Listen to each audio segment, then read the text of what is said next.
A L-76 é um robô de trabalhos lunares que desapareceu. O pânico se instaurou. Sam Toube, da filial de Pittsburgh da US Robôs e Homens Mecânicos S.A., está prestes a enfrentar um caos na política de segurança robótica. O que pode acontecer com a L-76 quando encontra um malandro que quer se dar bem às suas custas? O que ele fará? Sam Toube conseguirá manter o emprego? Venha descobrir nesse divertido conto de Isaac Asimov. Olá todo mundo, eu sou o Thiago Barros e serei seu narrador. Vocês estavam com saudade desse canal? Porque eu tava com saudade desse canal. Mas agora a gente voltou e vamos com a corda toda trazendo novas histórias pra vocês, ok? Então, você que é novo, seja muito bem-vindo. Não se esquece de se inscrever, deixar seu like, compartilhar, comentar. E se você considerar que a gente tá fazendo um bom trabalho, considere nos apoiar lá no Apoia-se ou então pelo Pix. Tá tudo aí embaixo na descrição, ok? Então, sem mais demora, seja no carro, na academia ou sentado no sofá, fique muito à vontade, pois a história está para começar.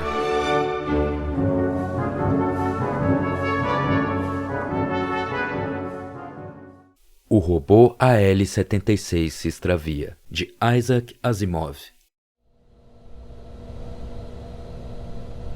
Jonathan Quill franziu as sobrancelhas preocupado, por trás dos óculos sem aro, ao transpor a porta marcada com gerente geral. Depositando com força o papel dobrado sobre a escrivania, falou incisivo. Veja isso, chefe! Sam Toube passou o charuto para o outro lado da boca e leu, esfregando o queixo precisado de barbear. Ah, que inferno!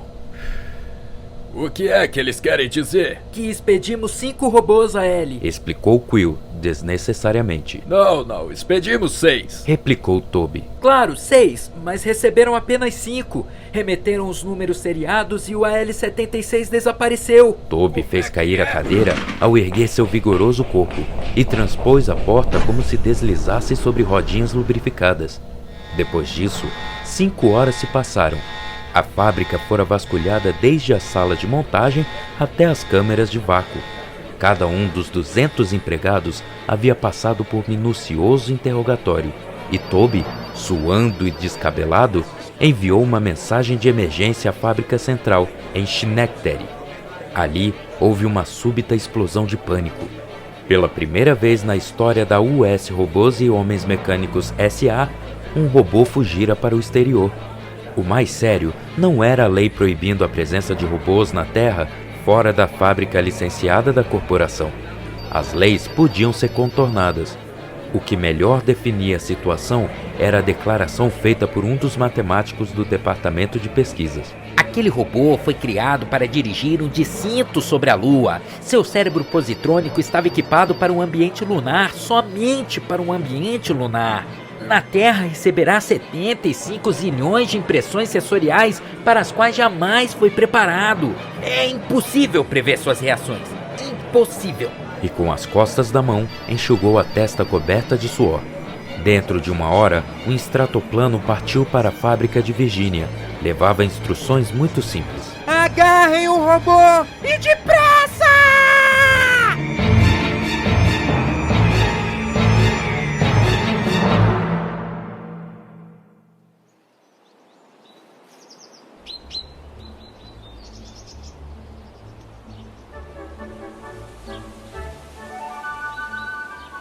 A L-76 estava confuso. Na verdade, confusão era a única impressão retida por seu delicado cérebro positrônico. Tudo começou quando ele se viu naquele estranho ambiente. De que modo havia acontecido, ele ignorava. Tudo se confundia.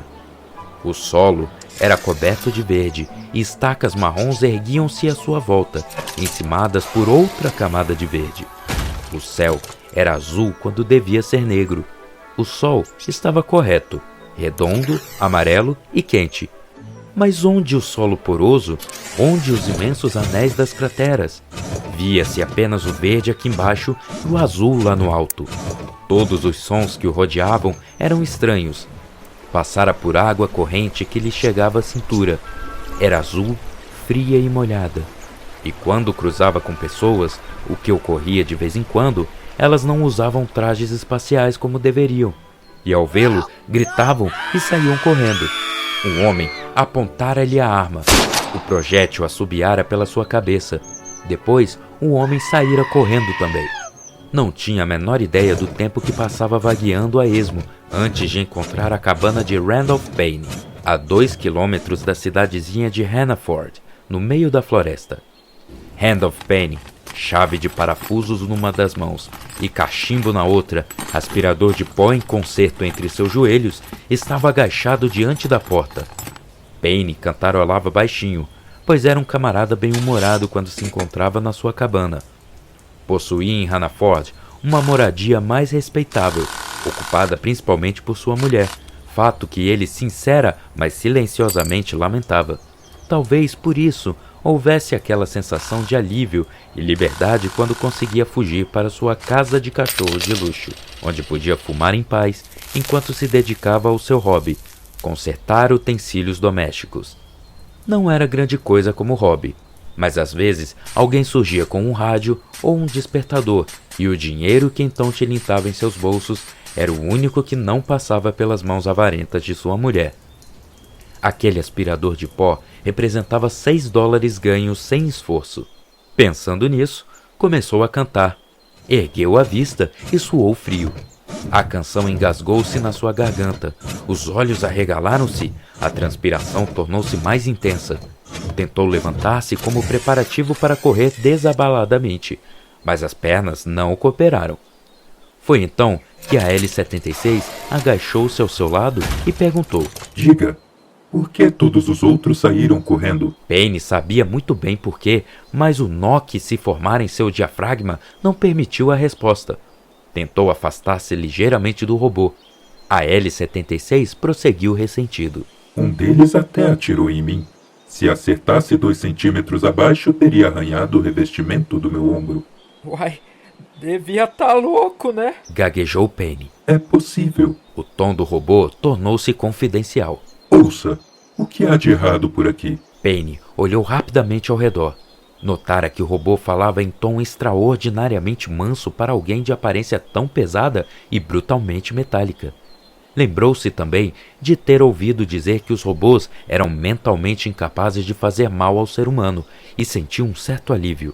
Ué, não há nada errado. Não? Replicou a L-76, fitando-o acusadoramente. Você está tudo errado.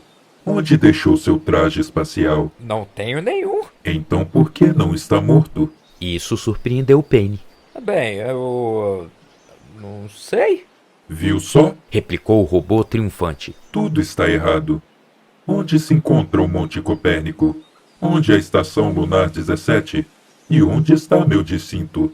Quero trabalhar. Parecia perturbado e tinha a voz trêmula ao prosseguir. Venho andando há horas, tentando conseguir que alguém me diga onde está meu discinto, mas todos fogem. Agora é provável que esteja atrasadíssimo e o chefe vai ficar furioso. Que bela situação! Aos poucos, Payne foi conseguindo estabelecer ordem no caos de sua mente. Perguntou então: Como é que é mesmo teu nome? Meu nome de série é AL-76. All basta pra mim. Se você tá procurando a Estação Lunar 17, ela fica na Lua, sabia? A L-76 meneou gravemente a cabeça. Afirmativo, mas estive à sua procura. Fica na Lua, e nós não estamos na Lua. Foi a vez do robô mostrar-se confuso. Observou Payne especulativamente e depois indagou devagar. Que quer dizer com essa história? Aqui não é a Lua? Claro que é a Lua. Se não fosse, o que seria então? Responda essa pergunta. Payne emitiu um estranho ruído e respirou fundo. Agitando um dedo na frente do robô, falou. Ouça. Súbito, teve uma brilhante ideia e interrompeu-se com uma exclamação abafada. A L-76 fitou-o com um ar de reprovação. Isso não é resposta. Creio que tenho direito a uma resposta bem educada quando faço uma pergunta bem educada. Payne não o ouvia. Ponderava consigo mesmo, claro como o dia. Aquele robô fora construído para ir à Lua, mas por qualquer motivo encontrava-se perdido na Terra. Era natural que estivesse confuso, já que seu cérebro positrônico fora construído exclusivamente para o ambiente lunar, e o meio terrestre lhe era totalmente estranho.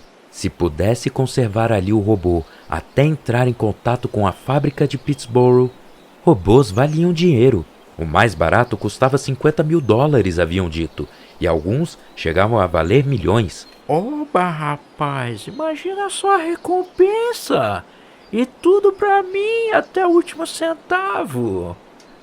Nem um níquel furado pra Mirande. Não, que o diabo. Levantando-se finalmente, disse: Nós dois somos amigos. Amigões. Gosto de você como de um irmão. E estendeu-lhe a mão. Aperta. O robô engoliu em seco. Estendeu a pata de metal e apertou de leve a mão que lhe era oferecida. Não entendia muito bem.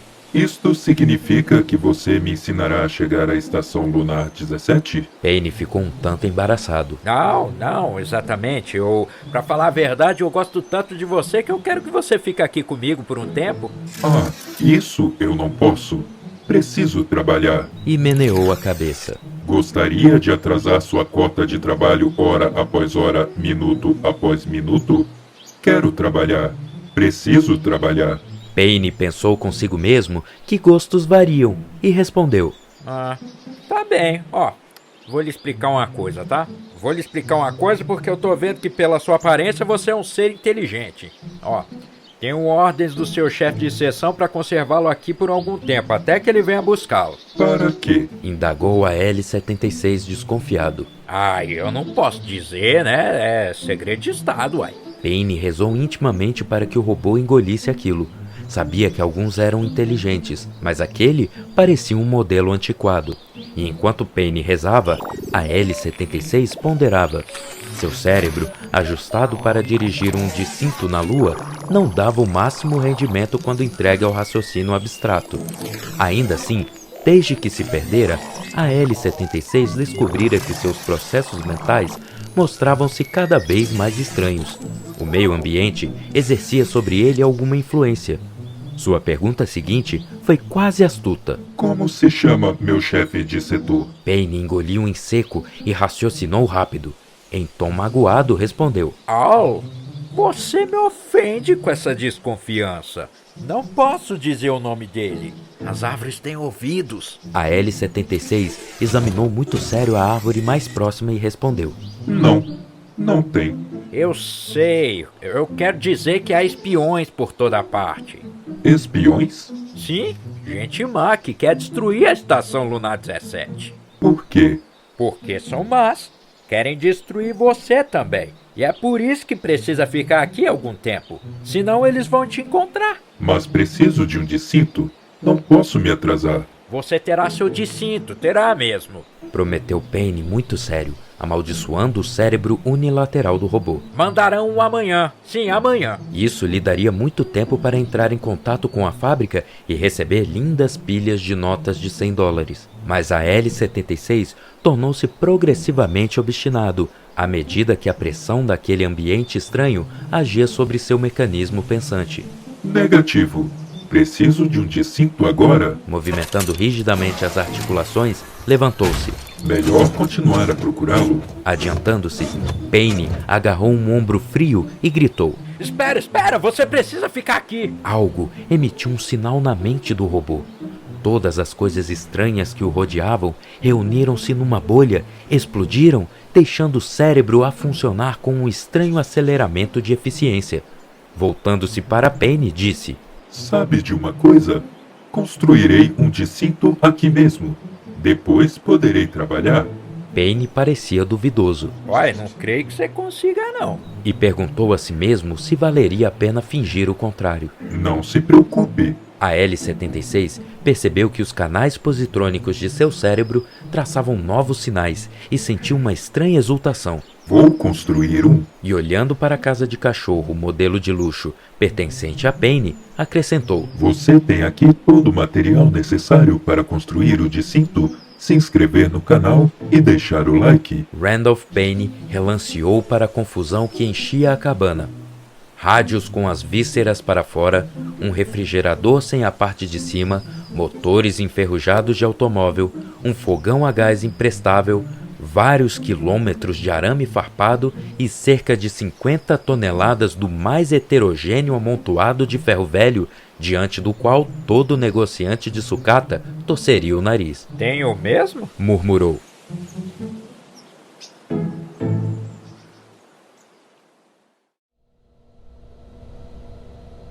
Duas horas depois, duas coisas aconteceram quase simultaneamente. Primeira, Sam Toby, da filial de Pittsburgh da US Robôs e Homens Mecânicos S.A., recebeu uma chamada pelo videofone de Randolph Payne, morador de Hannaford, com um recado relativo ao robô desaparecido. Toby, com um rosnado profundo, interrompeu a ligação, ordenando que todos os outros chamados fossem encaminhados para o 6º vice-presidente encarregado dos controles. Não se tratava de um verdadeiro absurdo. Na semana anterior, embora o robô AL-76 tivesse desaparecido completamente, havia afluído para ali uma enxurrada de notícias sobre o seu paradeiro, vindas de todos os recantos do país, pelo menos 14 por dia, em geral de 14 diferentes estados. Toby estava cansado da história, sem mencionar que já andava meio louco por outros motivos. Falava-se até em inquérito governamental, embora todos os roboticidas, físicos e matemáticos de renome do mundo inteiro jurassem que o robô era inofensivo. Naquele estado de espírito, não era surpreendente que levasse 3 horas para ponderar de que modo aquele Randolph Payne soubera que o robô estava programado para a Estação Lunar 17 e que seu número de série era a L-76. Estes detalhes não haviam sido divulgados pela companhia. Ponderou durante 1 minuto e meio e depois entrou em ação. Contudo, nas 3 horas que transcorreram entre a chamada e a ação, deu-se o segundo acontecimento. Randolph Payne, depois de interpretar corretamente a interrupção de sua chamada como descrença generalizada por parte do oficial que o ouvia na fábrica, regressou à sua cabana munido de uma objetiva. Impossível discutir diante de uma foto, e ele não seria idiota de mostrar-lhes o artigo genuíno antes de ver a cor do dinheiro. A L-76 continuava ocupado com seu trabalho. Metade do conteúdo da cabana encontrava-se espalhado pelos 2 acres de terreno, e no meio daquilo via-se o robô agachado, mexendo com válvulas de rádio, pedaços de ferro, fiação de cobre e outras complicações, sem prestar a mínima atenção a Payne, que, deitado de bruços, procurava ângulos para uma bonita foto. Foi então que Lemuel Oliver Cooper fez a curva da estrada e imobilizou-se diante do espetáculo. A razão de sua presença ali era uma torradeira elétrica, que adquirira o irritante costume de atirar longe as fatias de pão, mesmo quando ainda não estavam torradas. O motivo de sua partida foi mais óbvio. Chegara em marcha tranquila, alegre, própria de manhã de verão. Partira com uma velocidade que levaria qualquer treinador de corridas a erguer as sobrancelhas e franzir os lábios com ar aprovador, e não diminuiu a velocidade até entrar no gabinete do delegado sem o chapéu e sem a torradeira, colidindo direto com a parede. Mãos prestimosas levantaram-no. Tentou falar, mas durante meio minuto não conseguiu nem sequer se acalmar para respirar direito. Deram-lhe o uísque e o abanaram, e quando finalmente falou, saiu com esta: Monstro! 2,5 metros de altura! Cabana destruída! Coitado do Ronnie Payne! Aos poucos foram sabendo da história. Havia um imenso monstro metálico de 2,5 metros de altura, talvez 3 ou 4, na cabana de Randolph Payne. O coitado do Payne estava caído de bruços. Um corpo sangrento, dilacerado! O monstro ocupava-se em destruir a cabana por puro prazer de destruição. Voltara-se para Lemuel Oliver Cooper, que escapara por um triz. O delegado Sanders apertou o cinto da ampla cintura e disse: É aquela máquina que fugiu da fábrica de Pittsburgh. Recebi um aviso no sábado passado. Ei, Jake! Fala, patrão. Reúna todos os homens de Hannaford capazes de atirar e coloque no peito deles um distintivo de delegado. Pode deixar, patrão. Reúna-os aqui ao meio-dia. Ok. Ouça, Jake. Diga, patrão. Antes disso, passe pela casa da viúva Payne. Dê a eles a má notícia, com todo cuidado, viu? Tá comigo, patrão. Disse que Miranda Payne, ao saber do ocorrido, fez uma pausa para certificar-se de que a apólice de seguro do marido se encontrava no cofre. Emitiu algumas observações relativas ao fato dele não ter dobrado a quantia e depois entregou-se a um prolongado choro de cortar o coração, como cabe a qualquer viúva que se preza. Horas depois, Randolph Payne, ignorando sua horrível mutilação e morte, estudou os negativos das fotos. Estava satisfeito. As sequências de ângulos do robô trabalhando não deixavam pairar dúvidas. Poderiam intitular-se Robô contemplando pensativo um aspirador de pó, Robô dividindo fios, Robô manejando chaves de parafusos, Robô despedaçando o refrigerador com grande violência, etc. Como só restava a tarefa simples de revelar as fotos, saiu da câmera escura improvisada, a fim de fumar um pouco e bater um papo com a L-76.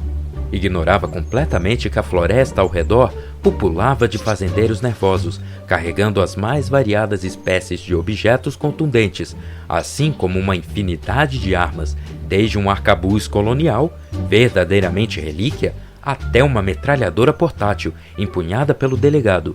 Ignorava também que meia dúzia de roboticistas, sob a chefia de Sam Tobe, percorriam a estrada de Pittsboro a mais de 200 km por hora com a finalidade exclusiva de ter o prazer e a honra de conhecê-lo. Enquanto essas duas ocorrências caminhavam para um clímax, Randolph Payne suspirava.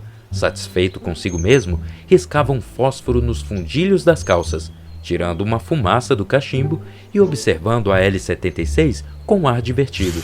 Tornara-se óbvio que o robô estava mais do que lunático. Randolph Payne era bastante hábil com aparelhos domésticos, tendo construído vários que não podiam ser expostos à luz do dia sem ferir os olhos de quem os contemplava, mas nunca concebera algo parecido com a monstruosidade que a L-76 estava criando. Faria os Rube Goldbergs da época morrerem de inveja. Faria Picasso, se vivesse ainda para contemplá-lo, desistir da arte, convicto de estar totalmente obsoleto. Azedaria o leite das tetas de todas as vacas numa circunferência de meio quilômetro. Era de fato horripilante. De uma base de ferro maciça e enferrujada, que se parecia vagamente com uma parte de trator de segunda mão, erguia-se um amontoado de entortecer. Fios, rodas, tubos, horrores inomináveis sem conta, terminando num megafone de aparência decididamente sinistra. Payne sentiu ímpetos de espreitar pelo megafone, mas conteve-se. Vira aparelhos mais sensatos que aquele explodirem violentamente. Ei, Hal! Chamou. O robô levantou a cabeça. Estava deitado de bruços, ajustando uma fina placa de metal. O que quer, Payne?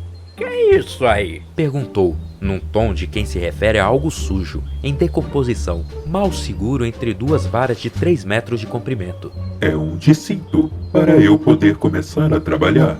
Aperfeiçoei o modelo anterior. Erguendo-se, tirou ruidosamente o pó de seus joelhos metálicos e sorriu orgulhoso. Payne estremeceu. Um aperfeiçoamento! Não era de se admirar que escondesse um original nas cavernas da Lua.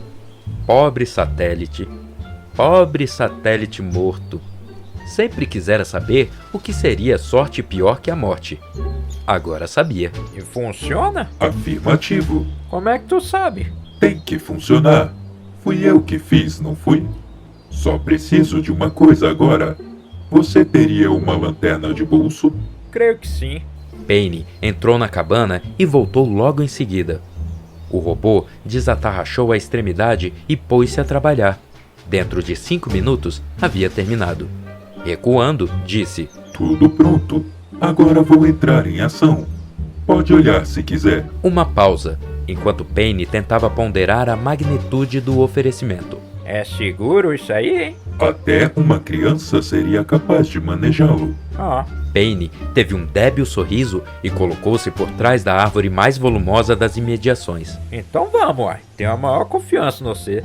A L-76 apontou para o espantoso amontoado de ferro velho e disse: Observe. E pôs-se a trabalhar. Os fazendeiros de Hannaford, Virgínia, em pé de guerra, aproximavam-se da cabana de Payne, apertando o cerco. Com o sangue de seus heróicos antepassados circulando rápido nas veias e arrepios descendo a espinha, esgueiravam-se de árvore em árvore. O delegado Sanders ordenou: Atirem quando eu der o sinal e apontem para os olhos. Jacob Linker, Lank Jake para os amigos e assistente de delegado para si mesmo, aproximou-se. Então, acha que a máquina deu fora? Não conseguiu conter o tom esperançoso na voz. Não sei. Resmungou o delegado. Acho que não. Teríamos encontrado com ela na floresta e não encontramos. Mas tá tudo tão quieto e parece que já estamos perto da cabana do Payne. O lembrete era desnecessário. O delegado Sanders tinha um bolo tão grande na garganta que precisou engoli-lo em 3 prestações. Recue, ordenou. E mantenha o dedo no gatilho. Encontravam-se na orla da clareira. O delegado fechou os olhos e espreitou pelo cantinho de um deles, por trás de uma árvore. Não vendo coisa alguma, fez uma pausa. Tentou novamente, olhos abertos dessa vez. Os resultados, naturalmente, foram melhores. Para ser exato, viu um imenso homem mecânico de costas para ele, inclinado sobre um aparelho de arrepiar, de origem incerta e finalidade idem. O único detalhe que lhe escapou foi a trêmula figura de Randolph Payne, agarrado à terceira árvore na direção nor-noroeste. O delegado saiu para o terreno descoberto e ergueu a metralhadora. O robô, voltando-lhe ainda amplas costas de metal, disse em voz baixa, para a pessoa ou pessoas desconhecidas: Vamos começar. E quando o delegado abriu a boca para ordenar a fuzilaria geral, dedos metálicos comprimiram uma alavanca. Impossível fazer uma descrição adequada do que ocorreu então, apesar da presença das 70 testemunhas oculares.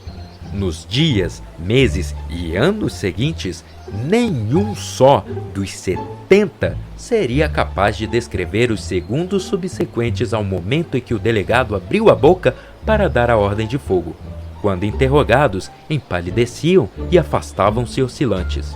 É óbvio, porém, graças às provas circunstanciais, que o que aconteceu foi mais ou menos o seguinte. O delegado Sanders abriu a boca. A L-76 puxou uma alavanca. O discinto funcionou.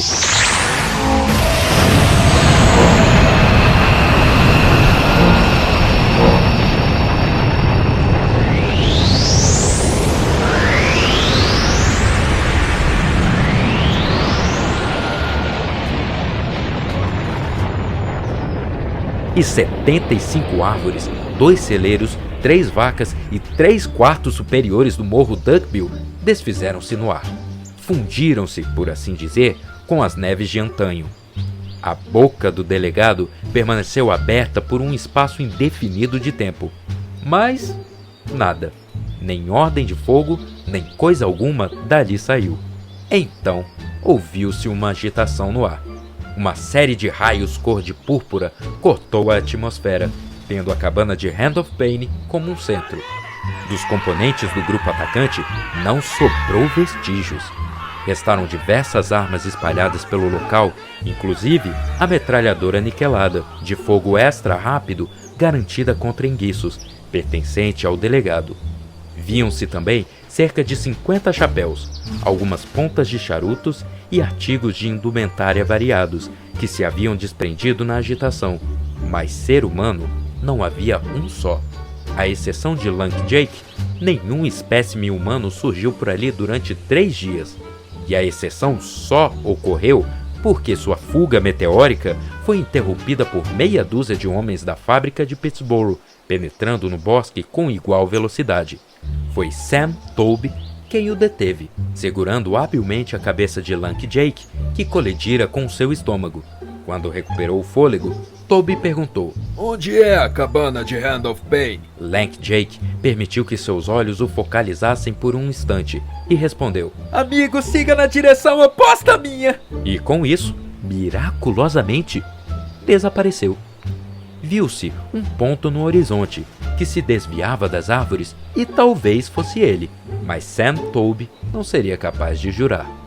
Isso foi o que aconteceu com o grupo, mas resta saber o que aconteceu com Payne, cujas reações assumiram forma um tanto diferente. Para Randolph Payne, o intervalo de 5 segundos subsequentes ao puxar da alavanca e ao desaparecimento do morro Duckbill foram um branco total. A princípio, espreitara através das moitas espessas, por trás das árvores. Quando tudo terminou, encontrava-se pendurado nos mais altos galhos. O mesmo impulso que impelira o grupo horizontalmente, impulsionara-o verticalmente. Quanto ao modo como percorrera os 15 metros entre raízes e o topo da árvore, se galgara, saltara ou voara, isso não sabia nem queria saber. O que ele sabia é que a propriedade fora destruída por um robô temporariamente em seu poder. Desapareciam assim todas as visões de recompensas, substituídas por pesadelos de cidadãos hostis, multidões ululantes, processos, acusações de assassinato e recriminações de Miranda Payne. Principalmente as recriminações de Miranda Payne. Rouco e furioso, gritou: Ei, robô! Destrua essa coisa, ouviu?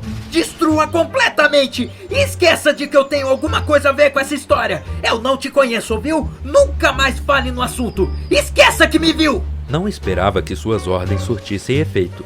Eram apenas um reflexo. O que ignorava é que um robô obedece sempre às ordens humanas, a menos que envolva perigo para outro ser humano.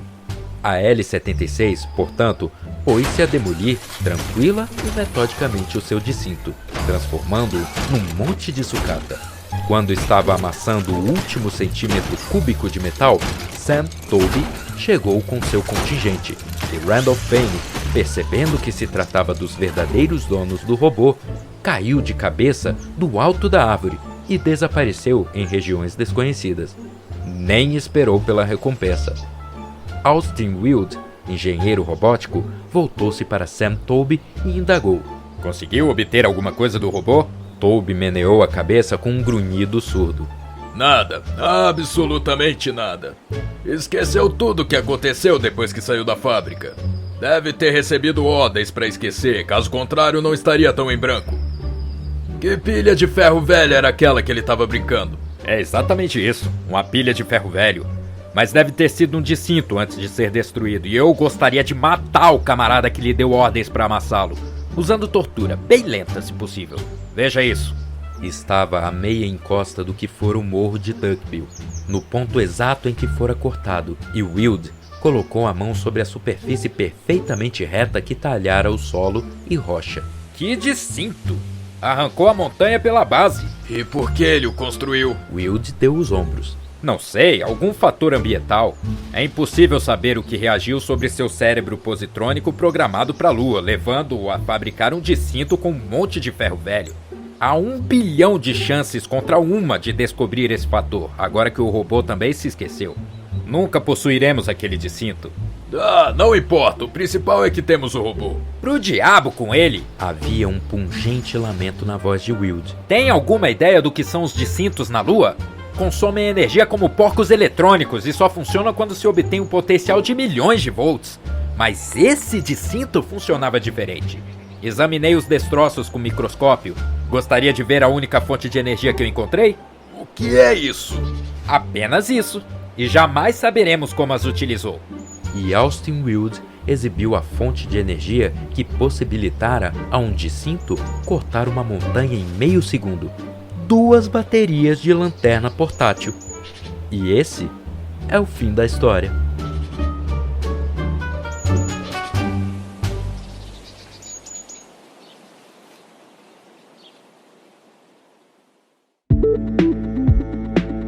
E aí, você gostou da história? Então deixa seu like, compartilha esse vídeo, não esquece de se inscrever se não for inscrito. E você, aprendeu o que é um discinto? Não? Não faz a menor ideia?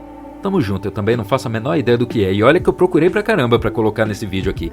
Mas enfim, se você souber o que é, por favor, coloca aí nos comentários. Clica ali no sininho pra não perder os próximos vídeos que estão chegando, tá bom? E se você acha que esse canal tem algum potencial, por favor, nos ajude no Apoia-se. Ou então nos dê uma doação pelo Pix. Os links estão aí na descrição, ok? Eu sou o Thiago Barros e eu fui seu narrador. Até a próxima, tchau!